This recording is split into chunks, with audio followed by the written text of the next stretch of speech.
right, I guess we're doing this. A little out of the ordinary, but a mid-weekend edition of the podcast.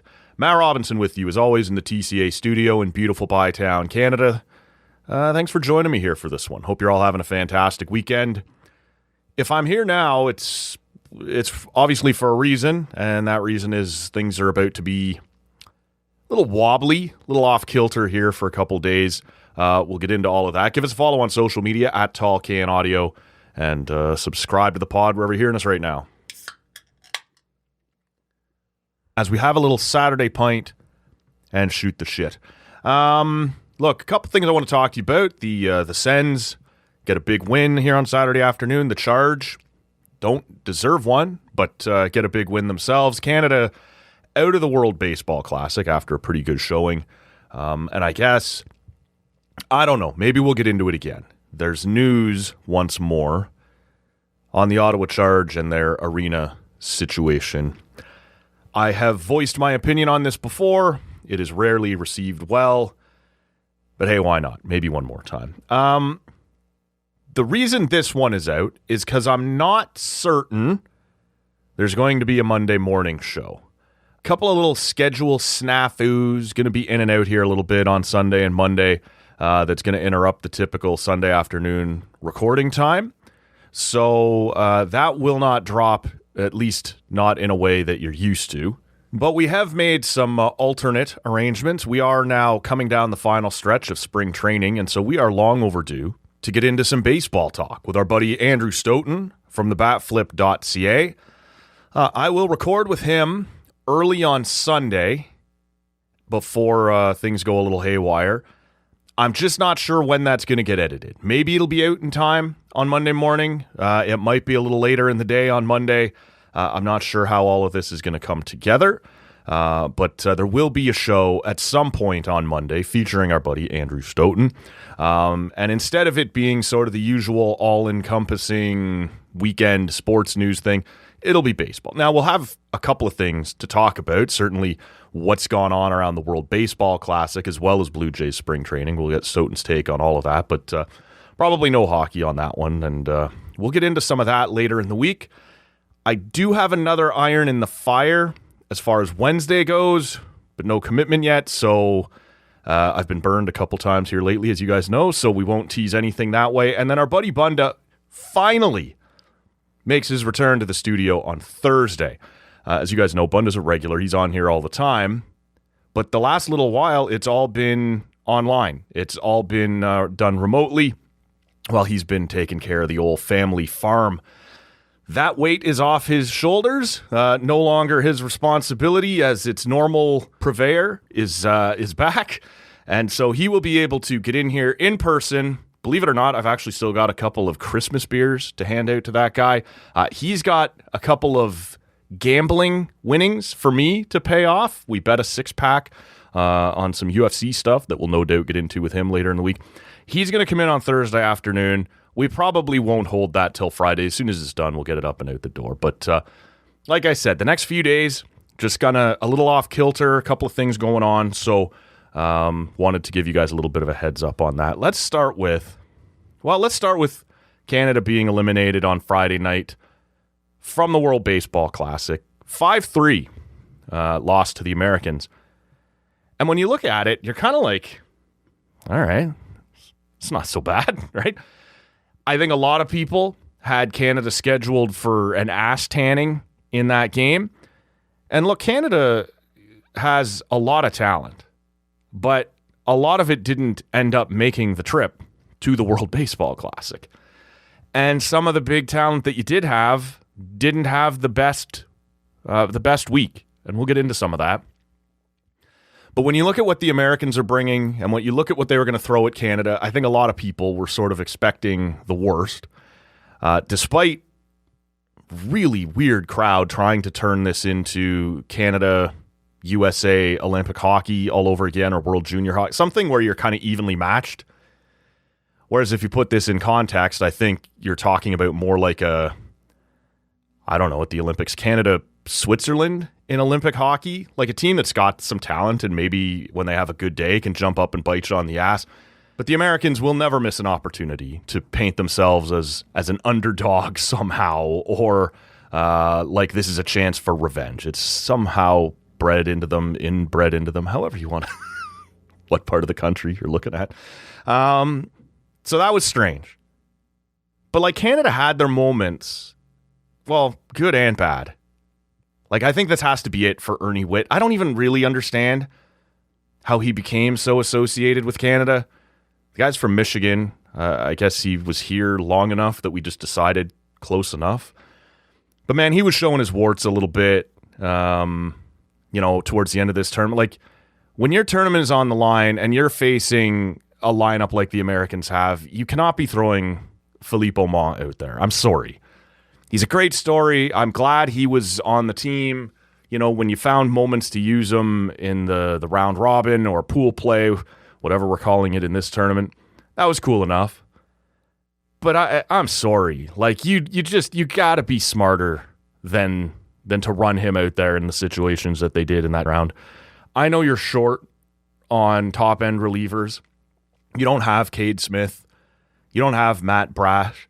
There were still better options down there than going to Philippe Aumont in that moment. Maybe you go to Tugboat, right? We saw him a little later on. He's a fun story. These are the kinds of things you love about the World Baseball Classic, but I just think at this point, even they do that thing. I was watching the American broadcast. I don't know if they did the same thing on the World broadcast, where Ken Rosenthal interviews each manager. And I swear to God, man, when they went over to talk to Ernie Whitt, you're just like cringing hard that this is the guy pulling the strings and making the decisions. He was not the reason that Canada lost to the Americans. It did not help, but he was not the reason that they lost. You just had the guys that are supposed to be the middle of year lineup, the stars on your team, not show up when you needed them the most. There was a moment there, I believe it was in the 7th inning, where you've got the heart of your lineup up there. Josh Naylor and Tyler O'Neill. You've got men on base. Like you are right there with the tying run at the plate throughout that inning, and you can't get anybody home. Nobody out, 2 men on with your best hitters up. It just wasn't good. You love to see what Bo Naylor did a little at a different point in the game, crush a 2-run home run out there that gives you some life, makes you feel like you're in this, you're a part of this, you're not totally outmatched, you're not totally outclassed, like you're in this thing. But man, just in the biggest moments, Canada didn't get the performance that it needed from its biggest players. And when that happens, and you're already the underdog, right? And you already don't have the depth that the Americans do up and down the lineup, you need your big dogs to eat. You need your big dogs to bark. And man, they just didn't get it done. And so it was a bit of a disappointment that way. Just that the game was, I don't want to say it was there for the taking, but you were in it. Like you had an opportunity there to be, oh shit, like put a real scare into them. This American team seems wobbly at best anyway. Look, star-studded, but we all saw the nonsense with what their management was capable of, and that I guess during the Italy game, some of them were dragging their asses because they had celebrated a little too hard the night before. Like, silly shit like that. Like, this team seems like, maybe you could have put a little bit of an extra scare in them and then maybe pushed them right over. But when you miss big opportunity, and early in the game, like Soroka was not helped out much by his defense. And like Canada, if they're going to win a game like that against the Americans, you can't make those mistakes, right? You can't give them any hits. You can't give them any base runners. You have to be, throwing down clean innings. And early on, Canada really kind of struggled with that a bit. So you put it all together. Look, it was fun. And to see Canada get as far as they did, to get out of the group stage for the first time. And if the Americans aren't fucking around during pool play, you're playing somebody else in that quarterfinal. I guess it would have been Italy. And they've just won again here on Saturday to get themselves into a semifinal. So it's not to suggest that Italy would have been a pushover, but it would have been a different game than the Americans. But they fuck around and trip and fall and whatever else. And all of a sudden, not only do you draw them in the quarterfinals instead of drawing Italy, they move the game up a day so that America can stay in prime time on Friday night when the game was scheduled to be the second place finisher in that pool was supposed to be in the Saturday afternoon game. Canada could have used that extra day, right? Get James Paxton an extra day rest, get a couple of things set up, a little more practice. Nope, we need the Americans in prime time on Friday night, so we'll just forget everything else that we had written down here and flip it. So lame as shit that way. This whole thing is designed by MLB, so obviously it is going to cater to the Americans. I'm not saying it was cheating. I'm not saying it's anything like that. I'm just saying it's cringe-inducing that the whole tournament seems to revolve around getting Team USA whatever they need. Like I said, maybe it would have been different if you get a better performance out of Tyler O'Neill and Josh Naylor. Maybe if Nick Pivetta shows up. Maybe if Cade Smith shows up. Maybe if Matt Brash shows up. You know, you're looking at a different situation. But based on what you had, it was fun. And look, you get cool moments here. Adam Mako is still a farmhand for the Blue Jays. I think they're counting that on him being like a major leaguer here, not too far down the road. But at the moment, he isn't. And yet, he comes out there for Canada, and he sits down in order Bryce Harper, Aaron Judge, and Kyle Schwarber. You're like, fuck yeah, buddy. Like, that's the best baseball has to offer. And this kid's out there putting them away. So you get those cool moments, right? Like, in that regard, I think a lot of people suddenly know who Owen Casey is, who maybe didn't before. That was kind of fun. So all in all, you like it, but there's just a little bit of a sour taste in your mouth that's like, man, you could have actually had just a little bit more. If you'd had a slightly better performance out of a couple more guys show up.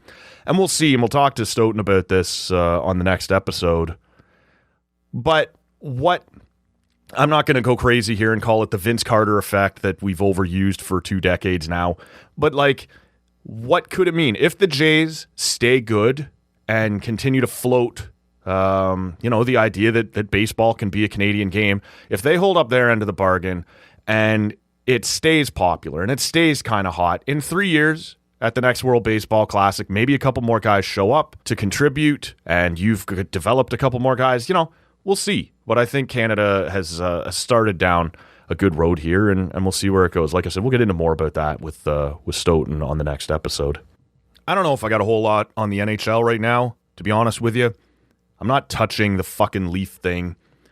As I sit here right now, that game has just started. Oh, it's 1-0 Buffalo. First shot. All right. First shot on goal. Buffalo leading 1-0. So we're not going to talk about the Leafs. I have no interest in talking about the Austin Matthews thing. That's been a train wreck. The debate around that is just completely jumped the shark. During the same week that everyone was talking about the media being too hard. It's so hard in Toronto. All this shit.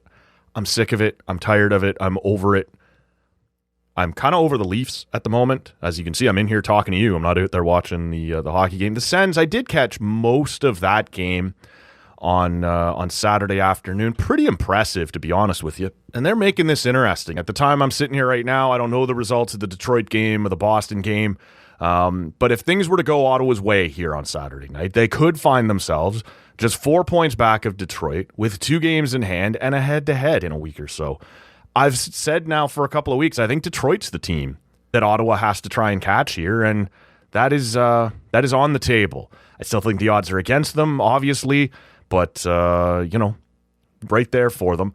Pretty nice game for Linus Ullmark, who owes the Sens a couple of good performances. I don't think anybody's going to say he stole that one for Ottawa. Ottawa put in a pretty full-value game, I thought, on Saturday.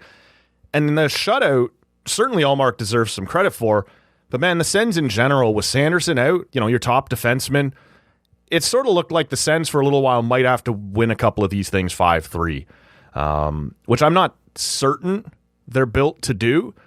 But if Thomas Chabot is now back as your number 1 defenseman, look, that's a very good defenseman, but I think we all agree he's a more offensively skilled guy than a shutdown guy. And so maybe we're going to have to lean into that identity a little bit. That has not been the case here early on, so Ottawa full value on Saturday. The Charge out in Vancouver, on the other hand, outplayed, right? I believe the shots finished something like 36-15 or 37-16 or something like that. So you're talking about another win that is almost singularly gifted to you by Gwyneth Phillips. And I don't know what you want to make of that. Like, I was frustrated because they had the lead going into the third, blew it, and then fell behind. You're like, seriously? You're going to blow a third period lead here and just piss this one away?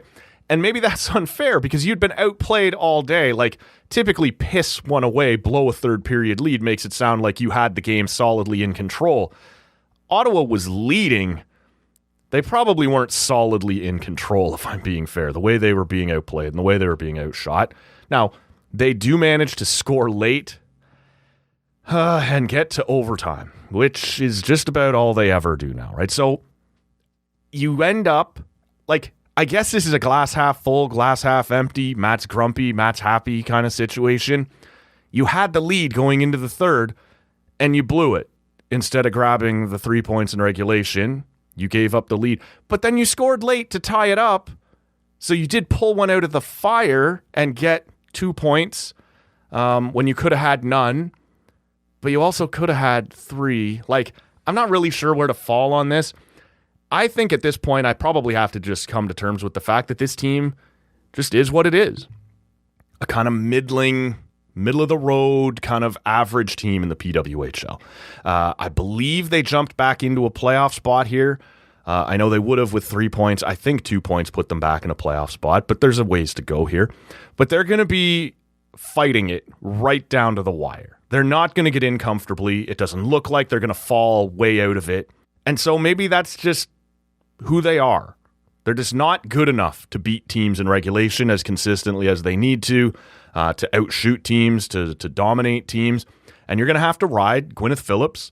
And when that happens, when you're riding a goalie and trying to win that way, it means a lot of close games because you probably don't have the offense to create the distance that you need to. Brianne Jenner was on fire before the Olympics. They need to find a little bit more of that again. They have gotten some offense from other places. Rebecca Leslie has been really fun to watch, the hometown girl. She scores the overtime winner there on Saturday.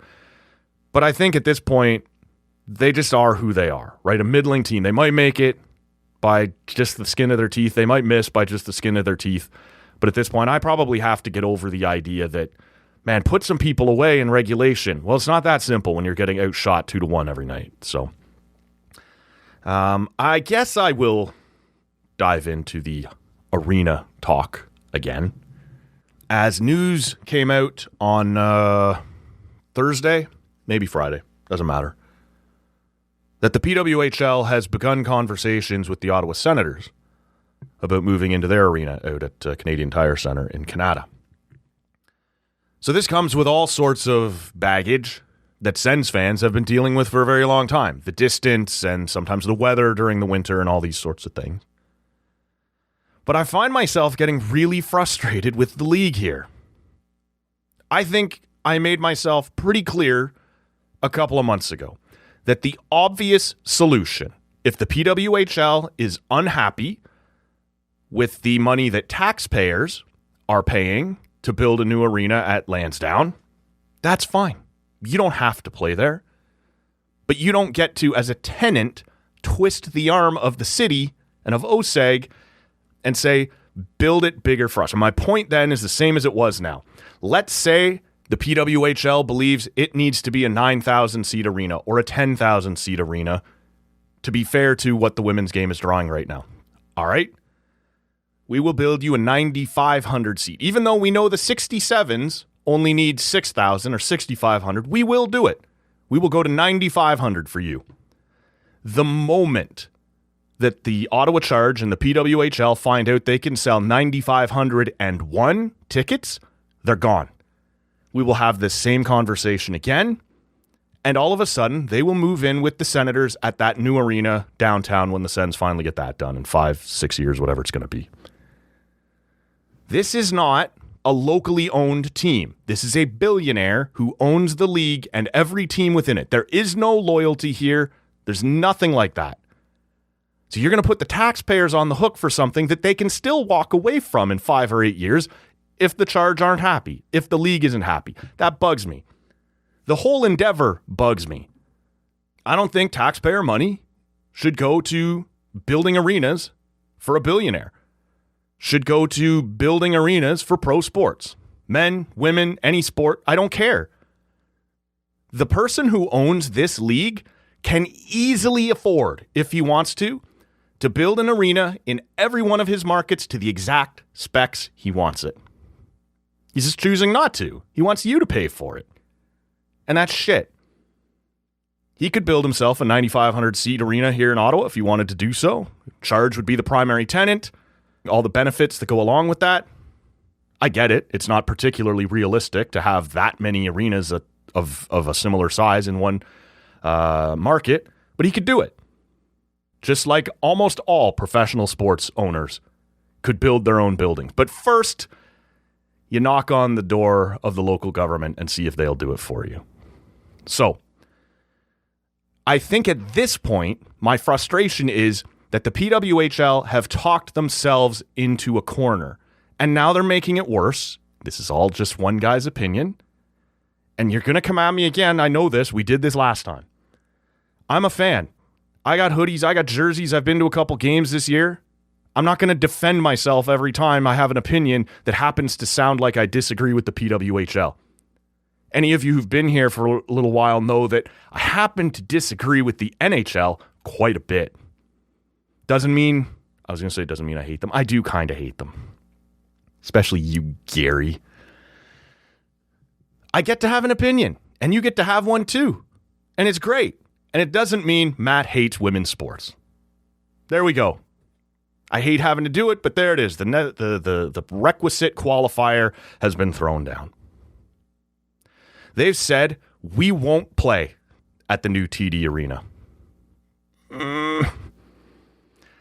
You've sort of boxed yourself in now. Because I believe there's 2 seasons left at TD Place before the new one is supposed to be done. Probably longer than that by the time all this shit shakes loose.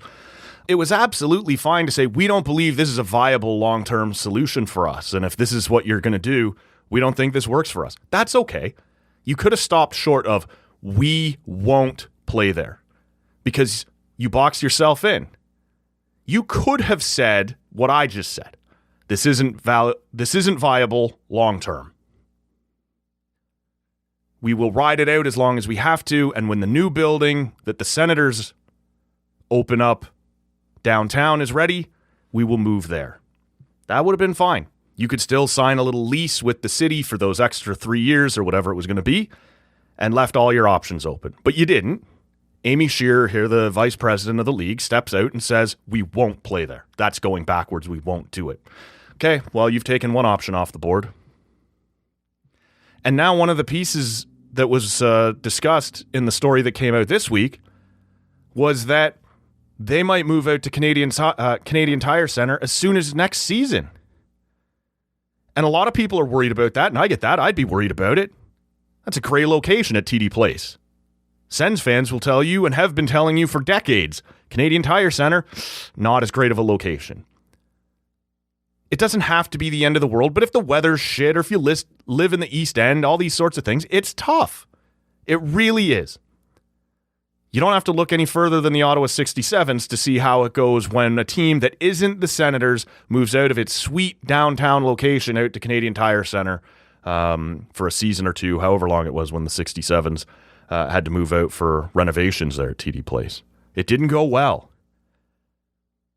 We'll see. I don't know that the PWHL will see that big of a drop-off, but they might. But it's sort of this, well, we might as well start this agreement with the Senators now and just get out there. No. There's 2 more seasons left where TD Place is a perfectly viable option and a better option. It's downtown. It's what your fans are used to. It's got the transit stuff. It's got the restaurants nearby. It's got the walk-up ability. It's got the ability to just run into somebody before the game or after the game and go, hey, let's go grab a... Like, all the reasons that everybody loves that barn, you don't have to give that up now. And it seems like they're giving it up out of spite. Like, of course you start the conversation with the Senators, even if you're not willing to do what I said you do first, which is stay at the new TD Place until the new Sens building is ready, even if it is too small. To me, that's the preferable option. If you're not willing to do that, if you have taken this stand now that we will not play in that building, okay, you still stay at the current one until you absolutely have to leave. You don't jump to CTC until you absolutely have to. Like, to me, it just feels like a lot of PR misses and things being said out of spite that back yourself into a corner. Well, fine, we don't like your new arena. We'll go to Canada. Why? You got 2 years. Don't go to Canada now. Look, like I said, I dig the team. I dig the vibes it's created. The athletes are putting on a hell of a show. But man, the people at the top of the pyramid, they, in my opinion, just keep making some really bad mistakes. Some really bad mistakes. And we've talked about this before. Who's pulling the strings? Who decides when a general manager gets fired? Who decide when everything is owned by one thing at the top of the pyramid? Fans don't like it. Fans like transparency, but we don't have that right now. Fans like local ownership that they can hold to account, that feels like you're in it with us. We don't have that right now. And so you've sort of got this one corporate entity, this one voice from upon high speaking for the whole league and backing this Ottawa franchise into a corner all over the place. We will not play at the new TD Place. You could have stopped it. We can't play long-term at the new TD Place, but okay. If you want to put your foot in your mouth there and back yourself into a corner, fine. When the old arena does close, we will go to CTC and wait it out until the new Sens arena is open. Okay, that's fine. No, we're going to CTC right now. No, don't do that. You don't have to do that. It's a mistake to do that. And that's the part that bugs me. I think this Ottawa Charge franchise is sort of being pushed into a corner. It's the only, I know it's an expression I've used here a couple times. I'm sorry, it's just the only one that fits, in my opinion. Like, you're not going to get me to get pissed at city council for not spending an extra however many $1 million to put more seats in the new TD Place. Because the Charge will quite rightly, when they outgrow even that one, will move to the 20,000 seat one downtown. So you can't pay to accommodate. You can ask them. You can ask the PWHL and their billionaire ownership. Well, we were prepared to pay this much for a 5,500 seat building, a 6,000 seat building. You know, if you're looking to be a good civic citizen and want to be part of the community, we could talk about splitting the cost if you would like to pay for the over. No. Just build it to what we want. No. Not okay. So, anyway, it's an unpopular opinion because it sounds like you're punching down on women's sports. It's not the case. Zoom out a little, be a little more reasonable, and understand that what the PWHL is asking for is for the city to pay for something that the city doesn't need and that the league can afford to do for itself. And if that's the impasse that they had come to, and it clearly was, we talked about that months ago, then fine. You stay where you are for as long as you possibly can because it's great for your fans. Maybe you don't get along particularly well with your landlord. Who amongst us hasn't had that situation before? But you turn the other cheek for as long as you can because it's for the greater good. And then when you have to, you jump out to CTC to ride out those last few years before the new building opens. You don't just turn and walk away now because you're so mad. Don't walk away in anger, right? Isn't that I don't know. I'm not an Oasis guy. That's enough.